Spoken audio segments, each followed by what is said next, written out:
Hello আমার ছোট্ট Sonara, wear কিডসে তোমাদের সবাইকে স্বাগতম। দেখো আজ আমি তোমাদের জন্য কত সুন্দর একটি ছড়া নিয়ে চলে এসেছি। চলো শুরু করি।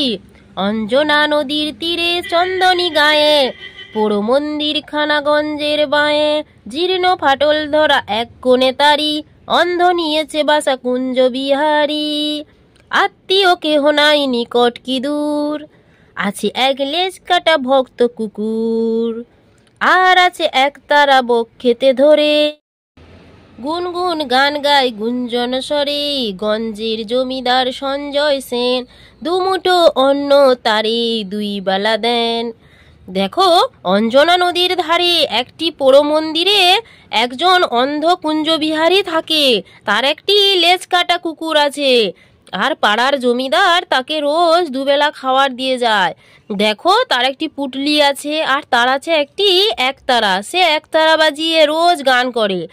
আর ওই যে দেখছো না নদীতে দেখো কি সুন্দর একটি নৌকো বাইছে, দেখেছো সোনারা? আর এই হলো সেই পোড়ো মন্দিরের বাড়ি। দেখেছো, সব কাঁচগুলি সব ভেঙে ভেঙে পড়ে যাচ্ছে। দেখো, আর কুকুরটি এখানে বসে আছে। তো আমার ছোট্ট সোনারা, তোমাদের যদি ভিডিওটি ভালো লেগে থাকে তাহলে তোমরা চ্যানেলটি সাবস্ক্রাইব করে রাখো এরকম আরও নতুন নতুন ছড়ার ভিডিও পেতে। টাটা, আজ তবে আসি। সবাই সুস্থ থেকো, ভালো থেকো, আবার দেখা হবে।